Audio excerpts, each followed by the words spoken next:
حضرت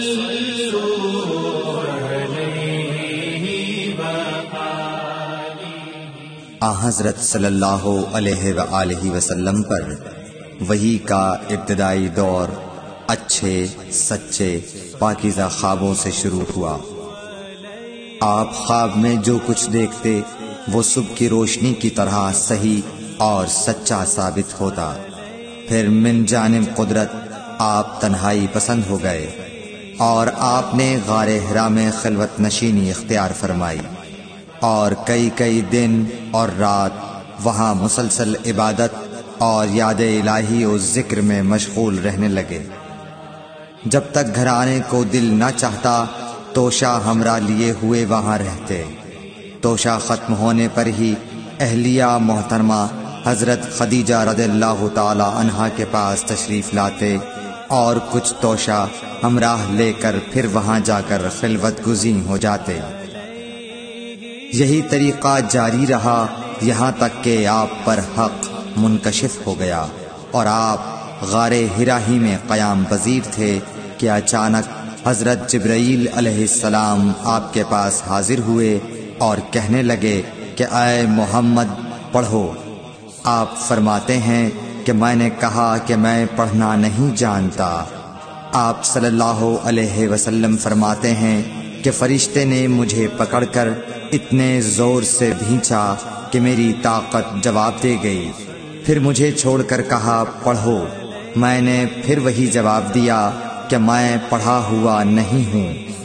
اس فرشتے نے مجھ کو نہایت ہی زور سے بھینچا کہ مجھ کو سخت تکلیف محسوس ہوئی۔ پھر اس نے کہا کہ پڑھ۔ میں نے کہا میں پڑھا ہوا نہیں ہوں۔ فرشتے نے تیسری بار مجھ کو پکڑا اور تیسری مرتبہ پھر مجھ کو بھینچا۔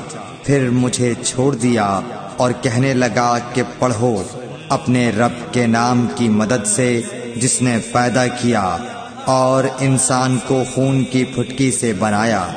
پڑھو اور آپ کا رب بہت ہی مہربانیاں کرنے والا ہے۔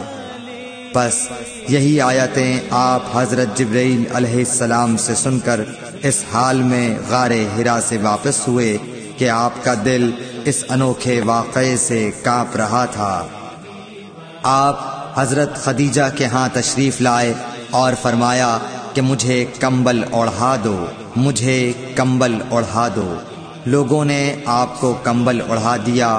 جب آپ کا ڈر جاتا رہا تو آپ نے اپنی زوجہ محترمہ حضرت خدیجہ رضی اللہ تعالی عنہا کو تفصیل کے ساتھ یہ واقعہ سنایا اور فرمانے لگے کہ مجھ کو اب اپنی جان کا خوف ہو گیا ہے۔ آپ کی اہلیہ محترمہ حضرت خدیجہ رضی اللہ تعالی عنہا نے آپ کی ڈھارس بندھائی اور کہا کہ آپ کا خیال صحیح نہیں ہے۔ اللہ کی قسم آپ کو اللہ کبھی رسوا نہیں کرے گا۔ آپ تو اخلاق فاضلہ کے مالک ہیں۔ آپ تو کنبہ پرور ہیں، بے کسوں کا بوجھ اپنے سر پر رکھتے ہیں، مفلسوں کے لیے آپ کماتے ہیں، مہمان نوازی میں آپ بے مثال ہیں اور مشکل وقت میں آپ امر حق کا ساتھ دیتے ہیں۔ ایسے اوصاف حسنہ والا انسان یوں بے وقت ذلت و خواری کی موت نہیں پا سکتا۔ پھر مزید تسلی کے لیے حضرت خدیجہ رضی اللہ تعالی عنہا آپ کو ورقہ بن نوفل کے پاس لے گئیں جو ان کے چچا زاد بھائی تھے اور زمانہ جاہلیت میں نصرانی مذہب اختیار کر چکے تھے اور عبرانی زبان کے کاتب تھے۔ چنانچہ انجیل کو بھی حسب منشائے خداوندی عبرانی زبان میں لکھا کرتے تھے۔ انجیل سریانی زبان میں نازل ہوئی تھی، پھر اس کا ترجمہ عبرانی زبان میں ہوا۔ ورقہ اسی کو لکھتے تھے۔ وہ بہت بوڑھے ہو گئے تھے، یہاں تک کہ ان کی بینائی بھی رخصت ہو چکی تھی۔ حضرت خدیجہ رضی اللہ تعالی عنہا نے ان کے سامنے آپ کے حالات بیان کیے اور کہا کہ اے چچا زاد بھائی، اپنے بھتیجے محمد صلی اللہ علیہ وسلم کی زبانی ذرا ان کی کیفیت سن لیجئے۔ وہ بولے کہ بھتیجے آپ نے جو کچھ دیکھا ہے اس کی تفصیل سناؤ۔ چنانچہ آپ صلی اللہ علیہ وآلہ وسلم نے از اول تا آخر پورا واقعہ سنایا، جسے سن کر ورقہ بے اختیار ہو کر بول اٹھے کہ یہ تو وہی ناموس معزز رازدان فرشتہ ہے جسے اللہ نے حضرت موسیٰ علیہ السلام پر وحی دے کر بھیجا تھا۔ کاش میں آپ کے اس عہد نبوت کے شروع ہونے پر جواں عمر ہوتا، کاش میں اس وقت تک زندہ رہتا جبکہ آپ کی قوم آپ کو اس شہر سے نکال دے گی۔ رسول کریم صلی اللہ علیہ وآلہ وسلم نے یہ سن کر تعجب سے پوچھا کہ کیا وہ لوگ مجھ کو نکال دیں گے، حالانکہ میں تو ان میں صادق و امین و مقبول ہوں۔